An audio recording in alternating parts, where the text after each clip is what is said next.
Good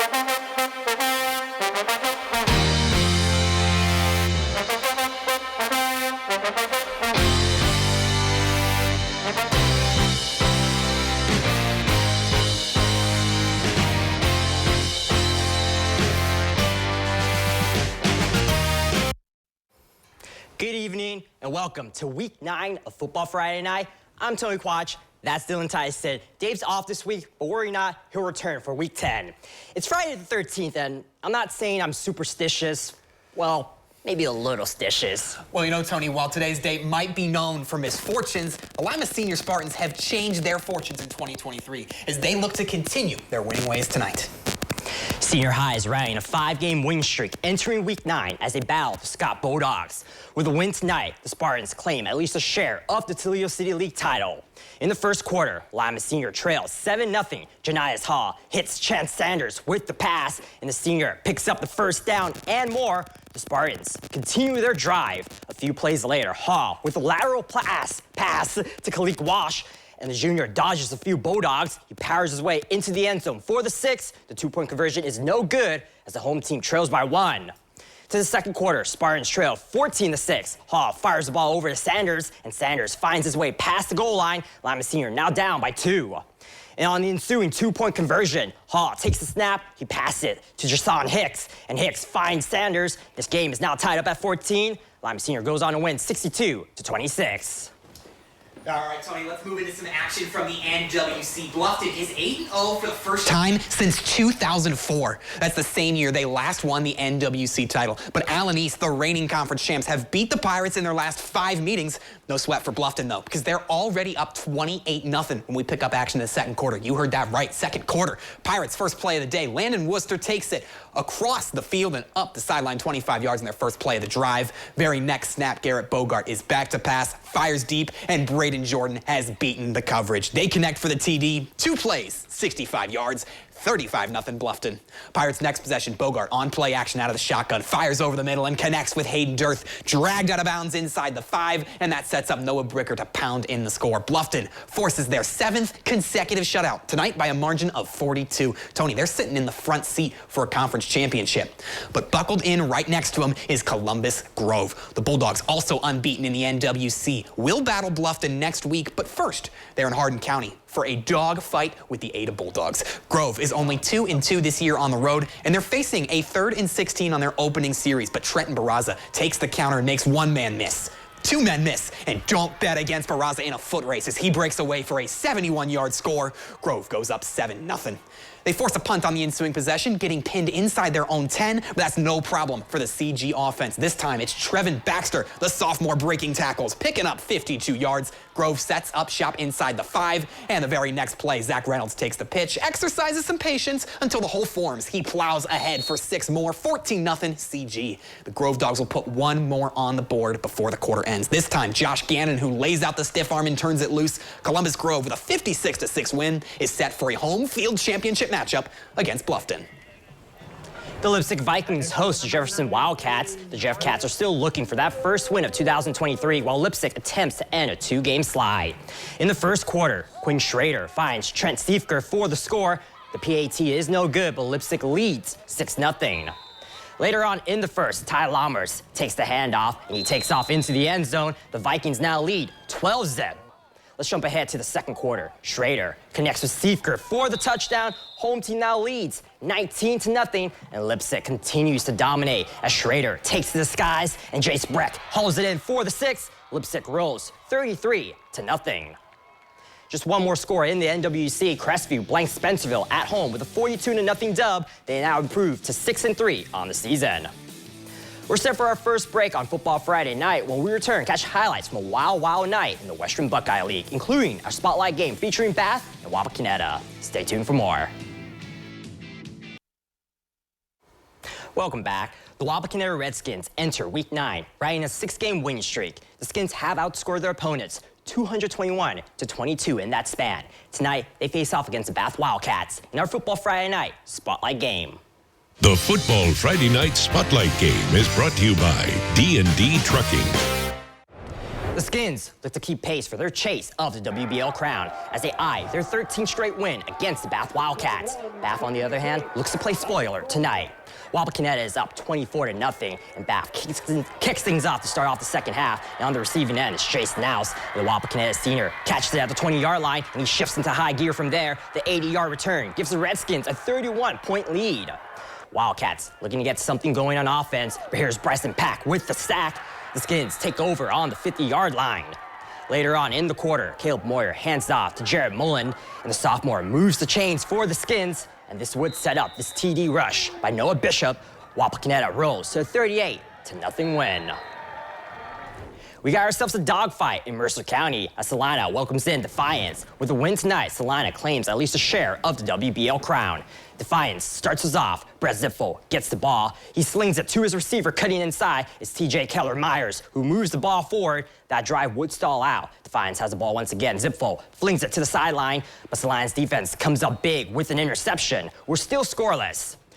Moments later, Zipfel gives it to Anthony Wilder. It looks like he's going to run with the ball, but hold on. He hurls it to Brady Boren, who catches it over a Salina defender. They move the chains with that play. Later in the first half, Salina holds on to a 3-0 lead as Defiance trying to get something going, but Braylon Gabe sneaks his way into the ball's trajectory. He takes it to the red zone of Defiance. Salina's defense would defeat Defiance 17-0. It's the first WBL crown since 1995. Next week, they'll try to win the title outright against Wapakoneta.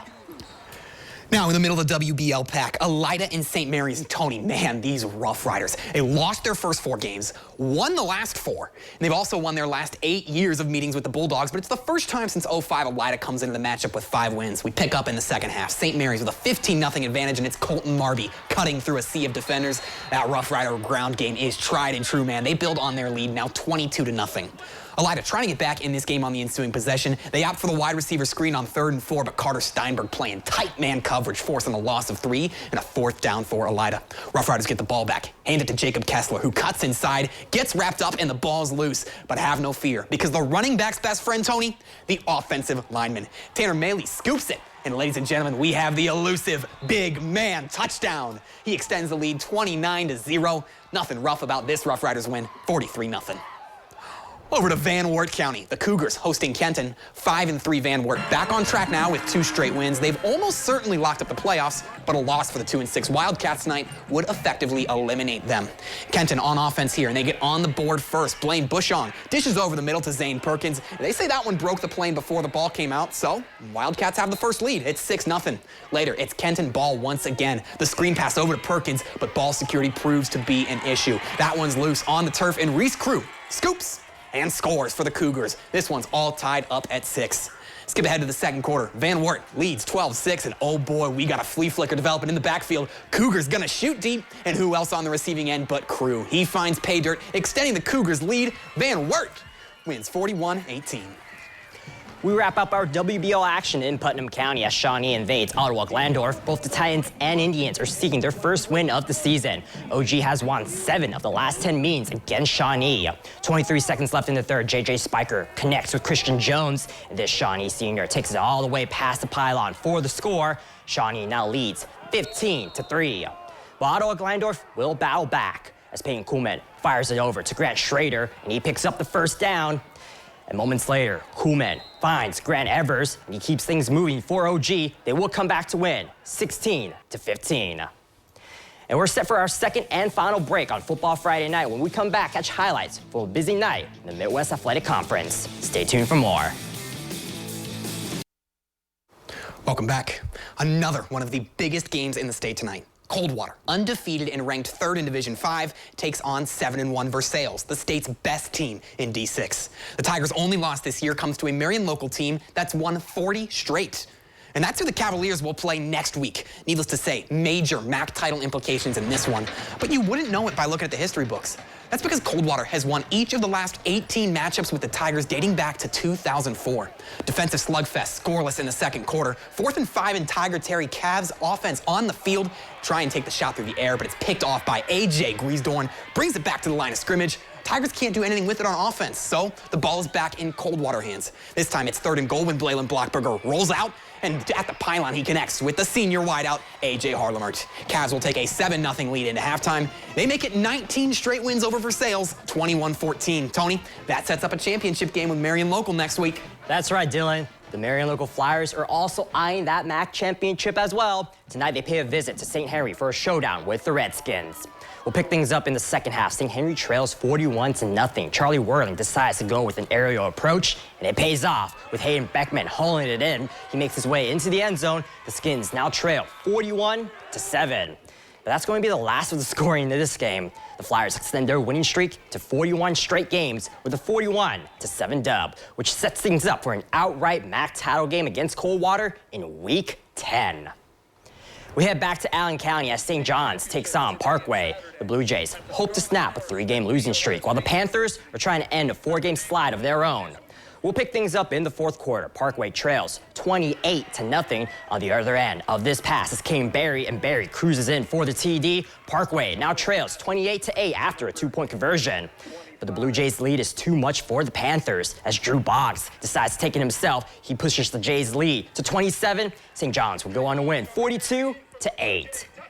And here are the rest of the scores from the MAC. The Minster Wildcats defend home field against the New Bremen Cardinals 40-14, and the Anna Rockets win 35-25 over the Fort Recovery Indians. Now how about some Northern Lakes League action? The Findlay Trojans take on the Whitmer Panthers. Findlay has won 6 of their last 7 games entering tonight. The Trojans are down by 1 in the second. Ryan Montgomery slings it out to Austin Hasselbach, who has room. He makes one man miss. He's off to the races. He gives Findlay a 19-14 lead at halftime. Let's jump ahead to the third quarter. Montgomery drops back. This time he hits Jacob Ragland outside. Ragland appears to be going out of bounds, but somehow he stays in, and there he goes. Findlay leads 33-14. And just for good measure, Montgomery adds on to his special season with a 1-yard touchdown run. Findlay picks up the win, 40-14. And we'll wrap up the highlights with the Northwest Ohio Athletic League. 2 7-1 teams met when Patrick Henry collided with Archbold. Both these teams' only losses come to a top team in Division 5, Liberty Center. Patriots down 3-0, but get a big play here. Lincoln Krieger, looking deep, finds Thomas Smith along the sideline. He steps out of bounds there, but still a huge play for Patrick Henry. Patriots cap off the drive a few plays later. Krieger keeps it himself, 1-yard score, PH up 8-3. Later, the Patriot defense comes up with a big play, getting the big sack here, but ultimately Archbold wins it 59-22. And now over to the BBC. Tonight, Liberty Benton clinched a share of the conference title, beating Arcadia 42-3. Congrats to the Eagles. They can get the outright crown with a win over back-to-back champs Macomb next week. Elsewhere in the conference, Arlington moves to 6-3, beating Van Buren 28-6. Finally, Pandora Gilboa puts a beating on Riverdale 61-0. And let's rattle off some scores from the Northwest Central Conference. Third place Elgin bounces back from 2 straight losses, winning 61-0 over Perry. And in the battle between the second place teams, USV holds their ground 24-13 over Hardin Northern.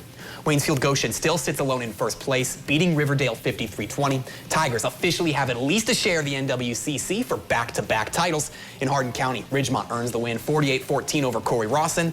And our final NWCC score sees North Baltimore earning win number 3 at Crestline, 39-zip. To the GMC we go. The Antwerp Archers defeat the Paulding Panthers 38-6. Wayne Trace falls to Ayersville in a close one, 38-35. Tenora blanks Edgerton 38-0 on the road. Hicksville also with a shutout win tonight, 35-0 over Fairview. Macomb dominated against Richmond Heights 56-12, and Fort Loramie falls against Lucas 34-7. And that's how we wrap up our 9th edition of Football Friday Night. It was an action-packed night as always. Have a great night, everyone. We'll see you tomorrow.